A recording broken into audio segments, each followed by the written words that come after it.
Hello बच्चों, आपका Amit classes है में स्वागत है एक नई वीडियो के साथ में। ये video one shot video. One shot का मतलब क्या है? वन शॉट का मतलब ये है जैसे कि जो अपना क्लास 9 का पहला चैप्टर है नंबर सिस्टम, इसमें हम पूरे चैप्टर को, क्लास 9 का पहला चैप्टर जो है नंबर सिस्टम, इसमें हम पूरे चैप्टर को एक ही वीडियो में कवर कर देंगे। कहने का मतलब ये, इसमें मोटा मोटा हम लोग कॉन्सेप्ट को पूरा देखेंगे, क्योंकि एक चैप्टर के अंदर कॉन्सेप्ट और प्लस जो है क्वेश्चंस प्रैक्टिस नहीं हो सकती ना। तो इस चैप्टर में मतलब इस वीडियो में केवल हम लोग कॉन्सेप्ट को देखेंगे, क्या क्या हम क्लास 9 में हम लोगों को कॉन्सेप्ट पढ़ना है। क्या मान लीजिए आपका छूट गया तो आप एक वीडियो में पूरे चैप्टर को रिवाइज कर देते हैं। ठीक, सबसे पहले अगर हम लोग बात करें, जैसा कि अपना नाम ही नंबर सिस्टम है, बात करें कि what is a number. Number is basically representation of element. Number क्या है? नंबर किसी भी चीज़, कोई भी एलिमेंट का रिप्रेजेंटेशन है। कहने का मतलब आप ये समझिए कि जैसे आप ये समझिए आपके पास में एक कोई कटोरा है, कटोरे में एक चीज़ है ना, ये क्या है? एक। तो हमने इसको क्या कह दिया कि भैया इस एक को हम लोग इससे रिप्रेजेंट करेंगे। ठीक है, अच्छा यहाँ पे अगर क्या है? दो। ठीक, तो हमने क्या दिया कि ये दो को हम लोग किससे रिप्रेजेंट करेंगे? इससे। अच्छा, अगर हम लोग इस दो को इससे रिप्रेजेंट करते होते तो हम लोग इस दो की जगह ये लिखते होते और एक की जगह ये लिखते होते, है ना। कहने का मतलब क्या है, नंबर केवल एक रिप्रेजेंटेशन होता है, या हम लोग कहें कि नंबर क्या है? नंबर जो होता है एक सिंबल होता है। नंबर क्या होता है? बेसिकली एक सिंबल होता है ना, जिससे हम चीज़ों को रिप्रेजेंट करते हैं। ठीक, अपने चैप्टर नंबर सिस्टम की बात करें तो नंबर सिस्टम को हम लोग दो पार्ट में डिवाइड करते हैं, पहला रियल नंबर, दूसरा इमेजिनरी नंबर। आइए देखते हैं रियल नंबर क्या होता है। रियल नंबर वो होते हैं जिनको हम लोग नंबर लाइन पर शो कर सकते हैं, बहुत प्रेम से उनको नंबर लाइन पे लिखा जा सकता है, उनको हम लोग रियल नंबर कहते हैं। वहीं इमेजिनरी की बात करें तो इनका नंबर लाइन पे दूर दूर तक कहीं वास्ता नहीं होता, इसलिए इनको इमेजिन करा जाता है केवल, इनको हम लोग इमेजिनरी नंबर कहते हैं। ठीक अगर हम लोग रियल नंबर के सब पार्ट की बात करें तो सबसे पहले हमारे पास rational number, irrational number, integer, whole number और नेचुरल नंबर, ये सब रियल नंबर के क्या है? पार्ट। वही इमेजिनरी नंबर की पार्ट करें तो ये सब अपने सिलेबस में नहीं है, और हम लोग कॉम्प्लेक्स नंबर जब पढ़ेंगे तो फिर हम लोग क्लास 11th में इसको अच्छे से कवर करते हैं। ठीक है, अगर हम लोग रियल नंबर के एग्जाम्पल की बात करें तो हम लोग यहाँ पे लिखें, इसका जो रियल नंबर का एग्जाम्पल यहाँ पे लिखें। ठीक, यहाँ पे हम लोग 2, 8, -5 और -3/7 -2/9 या सॉन, ऐसा कुछ भी। वही हम लोग इमेजिनरी की नंबर के एग्जाम्पल की बात करें तो इमेजिनरी नंबर का जो एग्जाम्पल होगा उसका अंडर रूट के अंदर -5, अंडर रूट -3, अंडर रूट -12। कहने का मतलब रूट के अंदर जो भी निगेटिव है ना, जो भी ये है, जो भी निगेटिव नंबर होगा उसी वो कैसा होगा? वो हमारा इमेजिनरी नंबर होगा। ठीक है, आई होप इतनी बातें आपको क्लियर होंगी। चलते हैं नेक्स्ट पेज पे। नेक्स्ट पेज पे हम लोग क्या जानेंगे? हम लोग क्या जानेंगे? कहाँ पहुँच गए? बहुत ज़्यादा नेक्स्ट पे चले गए थे। हाँ, अगर हम लोग बात करें भैया कि जो अपने पास में रियल नंबर था, कौन सा number? Real number. Real number जो था उसके हम लोगों ने सब पार्ट तो पता करे कितने थे। आइए उनमें देखते हैं। सबसे छोटा जो नंबर होता है, कहने का मतलब सबसे पहले जिस नंबर को हम लोग जानते हैं वो होता है नेचुरल नंबर। नेचुरल नंबर 1 से स्टार्ट होता है, उसके बाद में 2, 3, फिर 4, फिर 5, ऐसे ऐसे ऐसे इनफाइनाइट तक इसका मामला जाता है। उसके बाद में हमारे पास में आते हैं होल नंबर। होल नंबर हमारे 0 से स्टार्ट होते हैं। आर्यभट्ट जी आते हैं, आर्यभट्ट की मेहरबानी से 0 से स्टार्ट होता है, उसके बाद में 1, फिर 2, फिर 3, फिर 4, ऐसे ऐसे ऐसे करके होल नंबर जाते हैं पूरे। देखिए, अगर हम आपको यहाँ पे कुछ दिखाने की कोशिश करें तो आप अगर समझ पाओगे तो फिर ये समझोगे कि भैया ये इतना जो है आपको यहाँ पे एज इट इज़ दिख रहा है। ठीक है, ये इतना जो है आपको यहाँ पे एज इट इज़ दिख रहा है। ये हो गया। ठीक, ये इतना जो है आपको एज इट इज़ यहाँ पे दिख रहा है। तो इसीलिए हम लोग कहते हैं all natural numbers are whole number, क्योंकि इसमें क्या है अपने पास में खाली 0 ज़्यादा होता है, बाकी सारी चीज़ें वैसे ही होती हैं। अगर हम लोग बात करें इंटीजर, तो इंटीजर में मामला देखो यहाँ प्लस इनफाइनाइट तक जाता है। टीजर में यहाँ मामला माइनस इनफाइनाइट से स्टार्ट होता है, माइनस इनफाइनाइट, उसके बाद ऐसे ऐसे होते हुए -2, -1, जीरो बीच में आता है, उसके बाद में फिर पॉजिटिव संख्या 1 1 2 3 4 5 ऐसे ऐसे करते करते प्लस इनफाइनाइट तक मामला जाता है। ठीक, इनको हम लोग क्या कहते हैं, इनको हम लोग इंटीजर्स कहते हैं। देखिए अगर हम लोग फिर से देखने की कोशिश करें यहाँ पर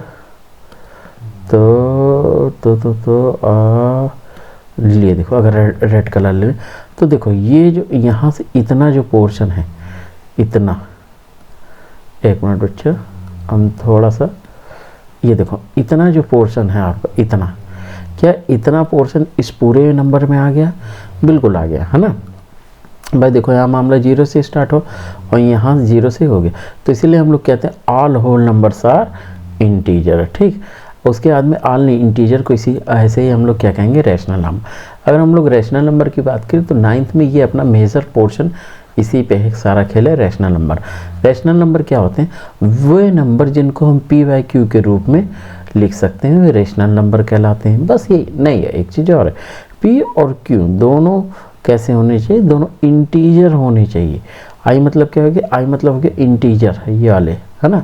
दोनों कैसे होने चाहिए? इंटीजर, मतलब माइनस इनफाइनाइट से प्लस इनफाइनाइट के बीच का ही कोई नंबर होना चाहिए, p और q दोनों। और एक चीज़, क्या चीज़? q यानी कि डिनोमिनेटर कभी मरते दम तक 0 नहीं होना चाहिए। इसको हम लोग क्या कहते हैं? इसको हम लोग रैशनल नंबर कहते हैं।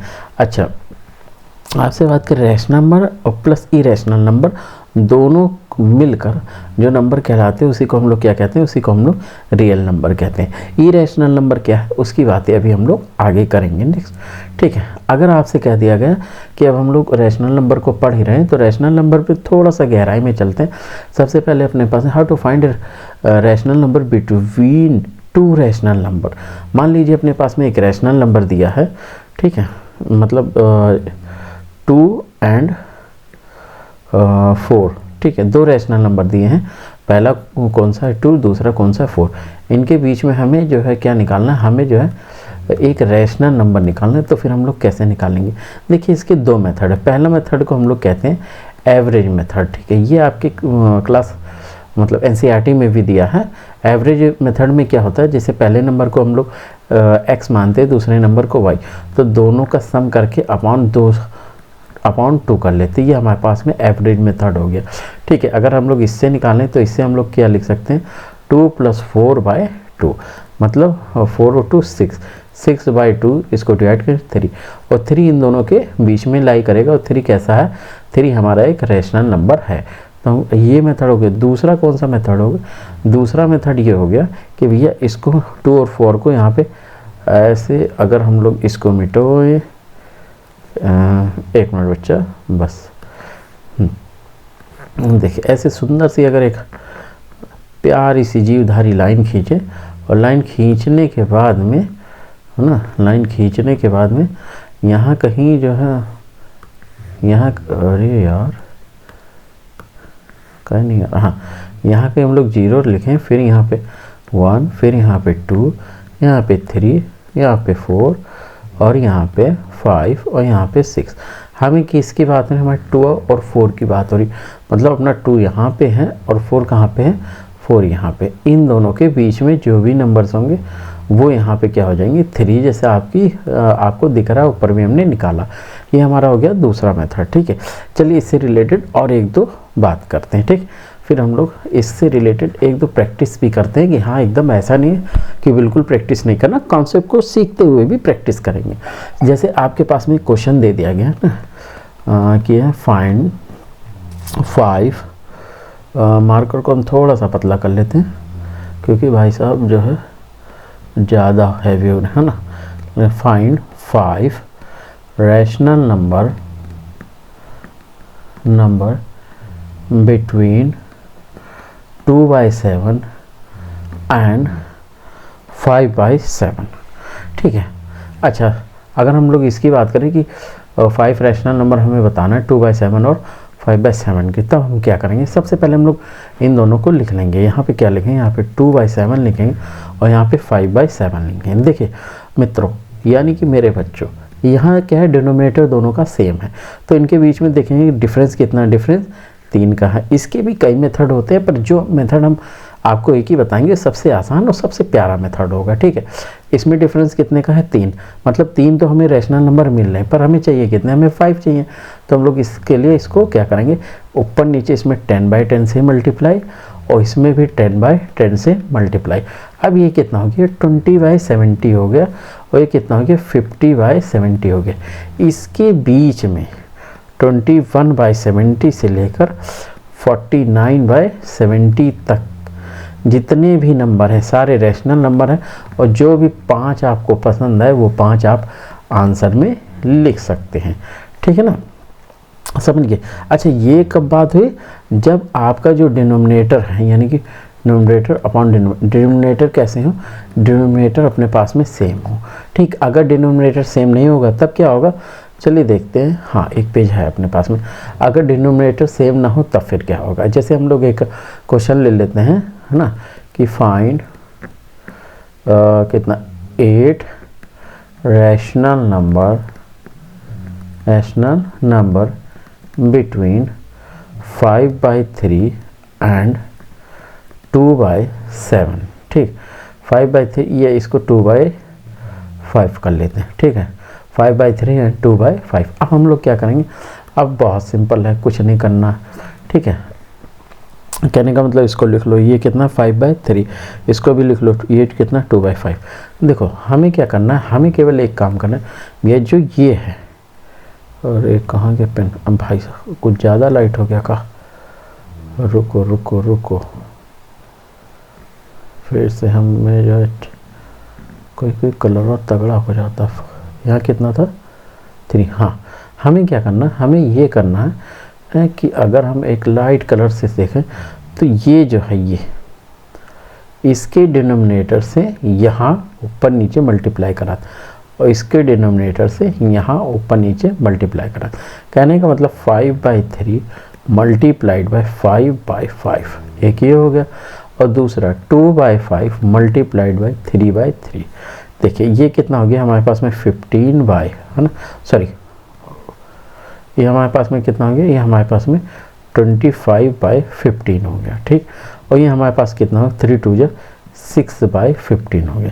अब इनके बीच में जितने भी डिजिट होंगे, मतलब 24/15 और इधर कितना होगा, इधर जो होगा 5/15 से जो भी आपको पसंद आए आप कोई भी 8 उठा के लिख सकते हैं और अपना आंसर जमा सकते हैं। इसी के साथ में अगला कॉन्सेप्ट हम लोग देखते हैं। अगला कॉन्सेप्ट हमें मिल गया जिसका हमें इंतजार था, इरेशनल नंबर। अब मुद्दा ये भैया इरेशनल नंबर होता क्या।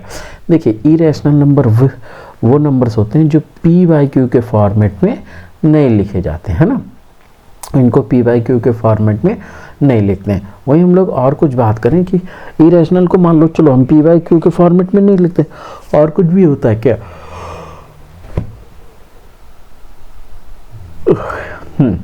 और ये होता है कि जो p और q दोनों इंटीजर भी होने चाहिए।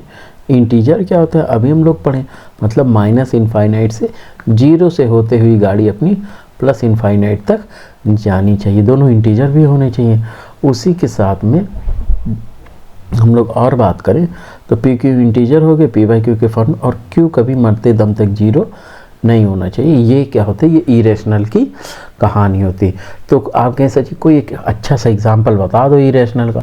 इरेशनल के अगर हम लोग एग्जांपल की बात करें तो ये अपने मैथमेटिक्स में जितने सिंबल होते हैं, ठीक है, चाहे वो एक्सपोनेंशियल का सिंबल हो, चाहे वो पाई का सिंबल हो, चाहे लॉगरिथम का सिंबल हो, वो सब कैसे होते हैं, वो सब इरेशनल होते हैं।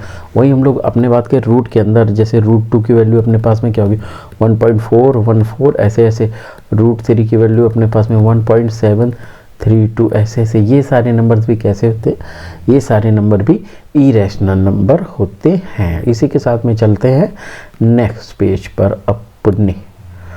हाँ, अपना जो नेक्स्ट पेज है वो क्या कह रहा है, representation of irrational number on a number line. न तो नंबर लाइन जी प्रकट हो जाइए, नंबर लाइन जी प्रकट हो जाइए। तो सबसे पहले अरे धोखा, हाँ सबसे पहले जैसे देखो बच्चा अपने पास मान लो कोई एक क्या है नंबर लाइन है, ठीक। इस यहाँ से मान लेते हैं ये क्या है, ये अपने पास में 0 है, फिर यहाँ पे 1, फिर यहाँ पे 2, फिर यहाँ पे ऐसे 3, ऐसे फिर 4 भी होगा, ऐसे कहानी, फिर जो है 5 भी होगा, ऐसे ऐसे ऐसे से। 1 मिनट भैया, सीधी लाइनियाँ तो बन जाइए, फिर नहीं बनोगे कोई बात नहीं, ऐसे ऐसे कहानी जमती चले जाएगी। जैसे अगर हम लोग इसको क्वेश्चन के रूप में लिखें और आपके पास में क्या है कि अगर आपको √2 को क्या जो है नंबर लाइन पे शो करना है ना, हम कोई भी इरेशनल नंबर ले सकते हैं, ठीक है। अगर हम लोग √2 को लेते हैं तो देखिए √2 की बात करें, पहले इरेशनल की बात यहाँ पे एक छोटी सी भूल गए हम लोग, कर लेते हैं। हाँ, इरेशनल को अपने जो पाइथागोरस थे, है ना, पाइथागोरस भैया, इन्होंने ही इरेशनल नंबर दिया था। और पाइथागोरस क्या बताते हैं, अगर हम लोग इसको यहाँ पे मिटो के थोड़ी सी बात करें, है ना, तो पाइथागोरस जी क्या बताते हैं, पाइथागोरस जी बताते हैं कि भैया जो h² = p² + b² होता है, मतलब the square of hypotenuse is equal to the sum of the square of perpendicular and base, है ना, ठीक है। ये होता है, ये पाइथागोरस थ्योरम भी हम लोग जानते हैं, बहुत आसान सी थ्योरम है। देखिए अब मुद्दा क्या है, मुद्दा ये है कि यहाँ पे हम लोग क्या करेंगे। तो पाइथागोरस ने बताया कि आपको कुछ नहीं करना, आपको सबसे पहले पेन का कलर बदलना है, उसके बाद में आप देखिए √2 आएगा कैसे। तो उन्होंने क्या किया, उन्होंने 0 से 1 यूनिट तक यहाँ तक तो चला, ठीक है। उसके बाद में फिर उन्होंने क्या करा, उन्होंने फिर जो है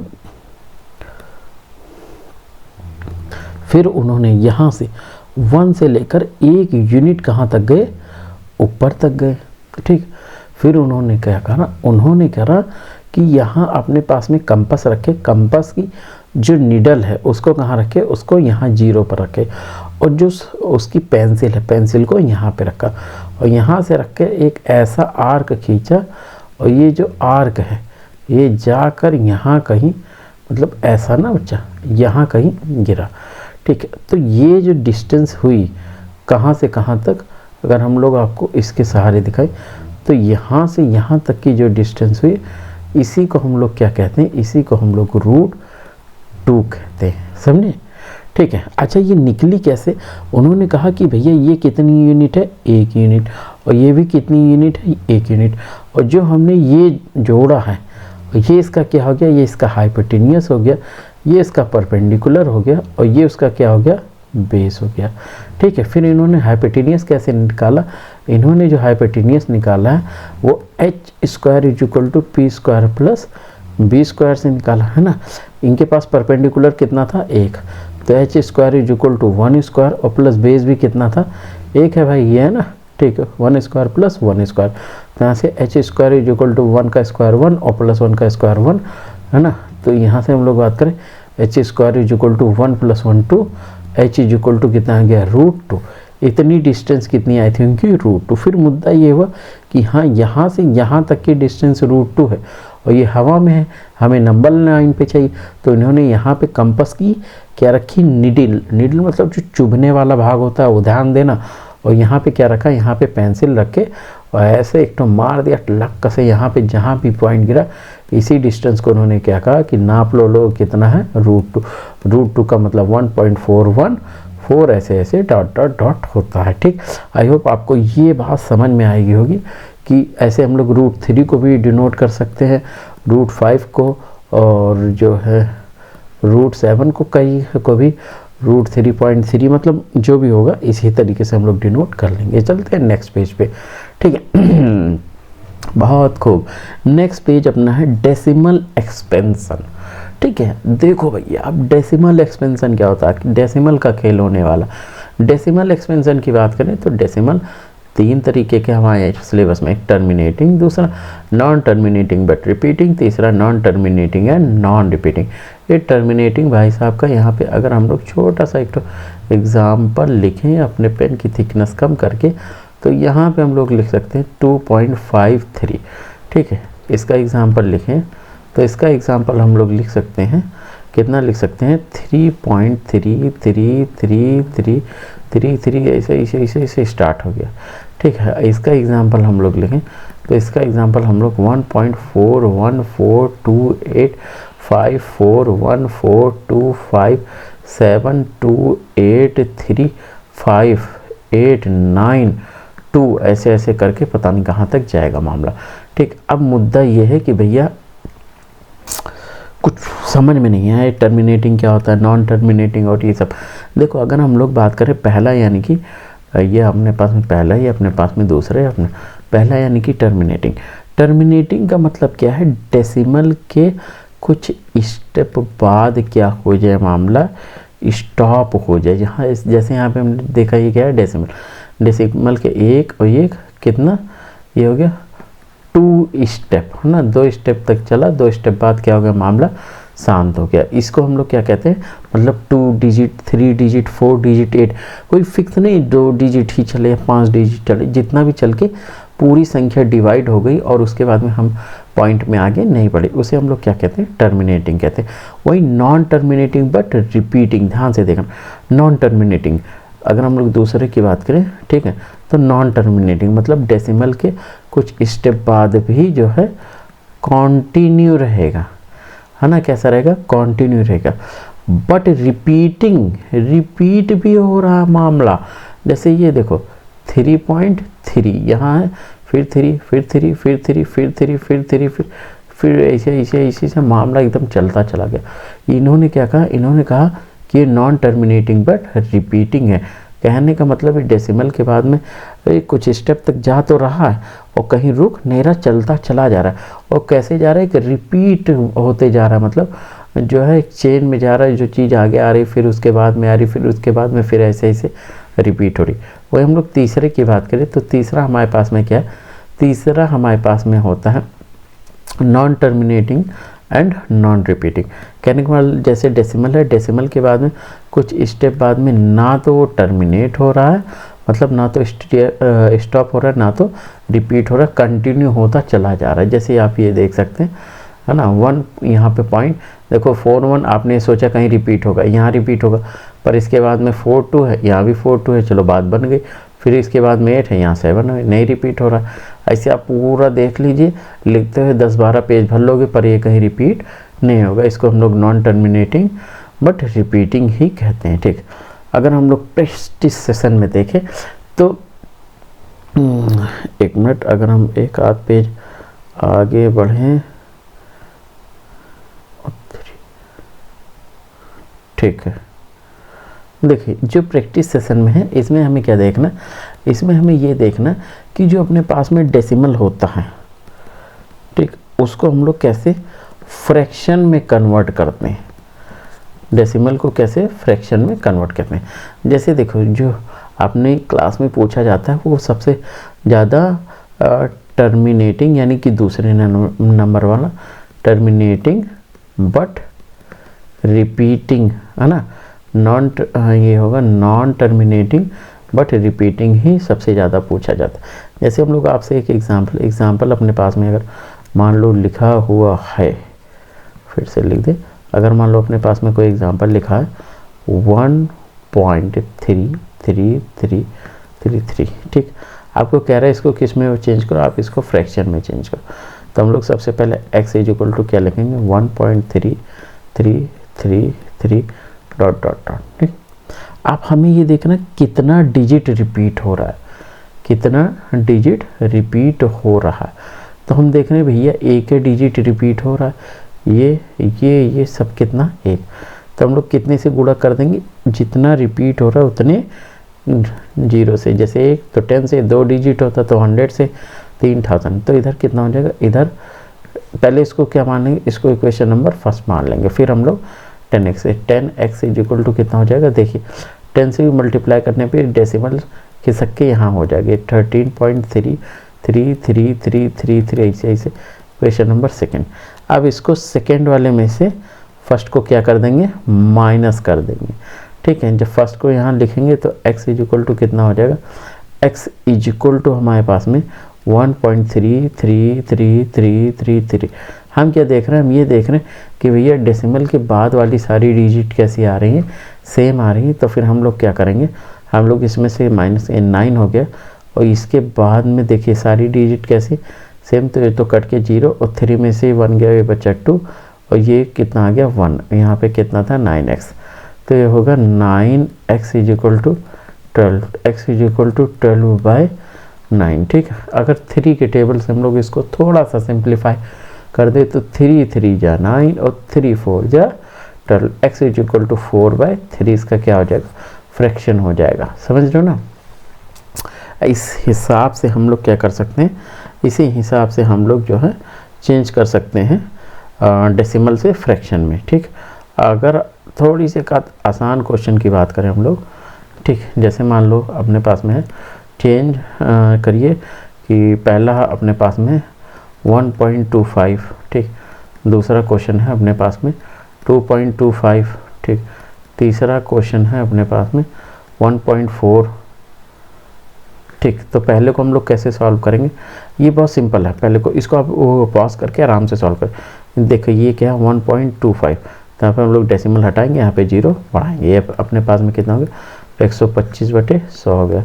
ठीक है, 125, 5 जा 125, 125 4 जा 100, तो ये कितना हो गया 5/4 हो गया। ठीक है, सेम इसी तरीका ये और ये आप लोग करके इसका आंसर कमेंट में दीजिए। ठीक, अब आते हैं आपने सबसे महत्वपूर्ण चीज़ पर, जिसका नाम क्या है एक्सपोनेंट्स में हम लोग आते हैं। इसमें हमारे पास में बहुत ढेर सारी प्रॉपर्टीज़ होती हैं, जैसे कि सबसे पहले a to the power m into a to the power n is equal to a to the power m plus n। दूसरी होती है a की पावर m अपॉन a की power n is equal to a की power m minus n। वही हम लोग तीसरी की बात करें तो ये होता है a की पावर m इंटू b की power m is equal to a b की होल पावर m। हम लोग तीसरी की बात करें तो ये हो गया a की पावर जो है m बटा b की पावर m बराबर a बाई बी की होल पावर m हो गया। ठीक, तीसरी की बात करें a की power minus n is equal to 1 upon a की पावर n हो गया। ठीक, हम लोग चौथी की बात करें, अगर नंबरिंग कर दें 1 2 3 4 5 हो, हम चौथे थे, छठवें पहुँच गए। छठवीं की बात करें तो छठवीं को हम लोग क्या लिख सकते हैं, छठवीं को पर हम लोग a की पावर 0 इज इक्वल टू 1। अच्छा, इसमें हम थोड़ी सी बात करें, a अपने पास में क्या है, a अपने पास में रियल नंबर है और m क्या है, m उसकी पावर है ना। ठीक है, छठवा क्या कह रहा है कि भैया अपने पास में कोई रियल नंबर है, उसकी पावर 0 है, तो उसका आंसर कितना हो जाएगा 1 हो जाएगा। ठीक, छठा, ये 6 प्रॉपर्टीज़ है अपने में जिसके ऊपर आपके ढेर सारे सवाल बनते हैं। चलिए एक आध दो सवाल देखते हैं। जैसे मान लीजिए अपने पास में एक क्वेश्चन लिखा है 125 टू द पावर 1/3 है ना। एक प्रॉपर्टी ये भी है कि अगर अपने पास में साथ में हम यहाँ पे लिख सकते हैं a to the power m to the power n is equal to the power a to the power m into n। ठीक, तो जैसे कि हम लोग अपने क्वेश्चन पे जाते हैं, ये 125 को हम लोग क्या लिख सकते हैं, इसमें हम लोग सबसे पहले 125 का क्या करेंगे फैक्टर, ये 5 फिर कितना हो जाएगा 5 हो जाएगा, फिर 5 से 5 हो जाएगा और फिर 5 से फिर कितना हो जाएगा 1, 5 इंटू 5 इंटू 5, तो कितना होगा 5 का क्यूब, उसकी पूरी की पावर 1/3। जैसा कि इसको ध्यान से आप देखेंगे अगर, ठीक है, इसको अगर आप ध्यान से देखते हैं तो यही प्रॉपर्टी हमारे पास में कौन सी होती है, यही हमने अभी जस्ट लिखी 7वीं प्रॉपर्टी ना। पावर खुलती है तो दोनों पावर कैसी होती है मल्टीप्लाई, तो यहाँ पे हम लोग खोल के क्या कर देंगे मल्टीप्लाई, ये 5 की पावर 3 मल्टीप्लाइड 1/3, इसकी कहानी खत्म, आंसर कितना आएगा 5। ठीक, अगर इसी के साथ में एक क्वेश्चन और सुंदर सा अगर हम लोग देखें कि अगर अपने पास में लिखा है 2 की पावर n, ठीक है, प्लस 2 इंटू और प्लस 2 की पावर n, 2 की पावर n अपॉन में 2 की पावर 2n और प्लस 2 की पावर n। देखिए इसमें हम लोग क्या करेंगे, इसमें आपको जिंदा आपको 2 की पावर n कॉमन दिख रही है, और अगर 2 की पावर n कॉमन है तो उसे तुरंत उठा लो। 2 की पावर n जैसे यहाँ से गया तो यहाँ देखिए इसको हम लोग क्या लिख सकते हैं, पहले इस इतने की बात करें तो ये क्या लिखा है, ये हमारा लिखा है, ध्यान से देखिए तो पहली प्रॉपर्टीज़ की ये क्या लिखा है, a की पावर m प्लस n, मतलब इसको हम लोग क्या लिख सकते हैं, a के पावर m इंटू a की पावर n। फिर प्रकट हो जाओ भैया, मतलब आपको क्या लिख सकते, 2 की पावर n इंटू 2 की पावर 1, है ना भाई, तभी सॉरी 2 की पावर 2, तभी तो a के पावर m इंटू a के power n is equal to a के पावर m प्लस n, ये तो हुआ था। मतलब इसको हम लोग क्या लिख सकते हैं, इसको हम लोग लिख सकते हैं 2 की पावर n मल्टीप्लाइड बाई 2 की पावर 2। ठीक, यहाँ से 2 की पावर n कॉमन हो गया, तो यहाँ पे बचा हमारे पास कितना, हमारे पास केवल 2 की पावर 2 बचा, प्लस यहाँ से 2 की पावर n जिंदा चला गया तो हमारे पास बचा 1। ठीक, अगर हम लोग अपॉन की बात करें, फिर यहाँ से हम लोग देखिए इसको हम लोग क्या लिख सकते हैं, इसको हम लोग लिख सकते हैं 2 का स्क्वायर, एक मिनट, इसको हम लोग लिख सकते हैं, देखिए 2 की पावर n, अगर यहाँ से हम लोग कॉमन लें तो ये हमारे पास में क्या हो जाएगा, ये हमारे पास में हो जाएगा 2 की पावर n और प्लस 1, 2 की पावर n और प्लस कितना 1 बचेगा। ठीक है, देखिए इन दोनों का जब मल्टीप्लाई होगा तो 2 की पावर कितना हो जाएगा 2n, इससे इसका क्या हो गया कैंसिल, और ये 2 2 जा कितना हो गया, ये हमारे पास में 4 और एक कितना हो गया 5 अपॉन में 2 की पावर n प्लस 1, ये अपने पास में क्या हो गया आंसर हो गया। ठीक, इसको हम लोग बेसिकली क्या करना था, सिंप्लीफाई करना था। एक दो क्वेश्चन अगर हम हल्का सा और देखने की कोशिश करें, ठीक है, समय ना बर्बाद करते हैं, तो जैसे कि हम लोग देखते हैं कि मान लीजिए अपने पास में लिखा कि भैया अपने पास में है 125 अपॉन, ठीक है, 27 की पावर 1 की पावर यहाँ पर हम लोग 2/3, इसको आपको सिंप्लीफाई करना। तो सबसे पहले 125 को हम लोग फैक्टर में कर लेंगे, तो ये होता है 5 इंटू 5। ठीक, हम लोग 27 को करेंगे 2 इंटू 2 होता है, पूरे की पावर कितना है 2/3 है। हाँ भाई ठीक है, ये क्या है, ये 5 की पावर 3 है, मतलब इसको हम लोग लिख सकते हैं 5 की पावर 3 अमाउंट में क्या, ये 2 की पावर पूरी 2/3। देखो इसको थोड़ा सा अंदर वाले को ध्यान से देखना, हम आपको खुद दिखाते हैं। देखिए ये क्या लिखा है, a की पावर m अपॉन a की power n is equal to a/b की होल पावर m। ठीक, a की पावर n अपॉन b की पावर n, तो इसको हम लोग लिख सकते हैं a/b की होल पावर m। यहाँ पे हमारे पास कितना होगा, यहाँ पे हमारे पास में 3 था, इसकी पावर ना होल पावर m इंटू 2/3। फिर से हम लोग आते हैं, देखो a की पावर m इंटू a की power n is equal to a की पावर m इंटू n, तो यहाँ पर हम लोग लिखेंगे a की पावर m इंटू, ये खुलेगा a की power n is equal to a की पावर m इंटू n, तो 5/2 मल्टीप्लाई 3 इंटू ये इसकी पावर में 3 मल्टीप्लाई 2/3, इससे ये कैंसिल, बचा हमारे पास कितना 5/2 का होल स्क्वायर, ये अपने पास में हो गया 25/4, ये अपना क्या हो गया आंसर। ठीक, आई होप इतनी बातें आपको जमी होंगी, अच्छी होंगी, लगे होंगे, मस्त लगेंगी। अगर आपको ये सेशन अच्छा लगा तो आप प्लीज़ इसको किसी ज़रूरतमंद इंसान के पास में शेयर करिए। ठीक है, अगर इससे रिलेटेड कोई सुझाव, कोई कमेंट एंड आपको लगता है करने लायक तो प्लीज़ करिए। वीडियो अच्छी लगे तो लाइक करिए, बाकी आपका चैनल है, सपोर्ट करिए, सब्सक्राइब करिए। मिलते हैं नेक्स्ट वीडियो में। Thanks for watching.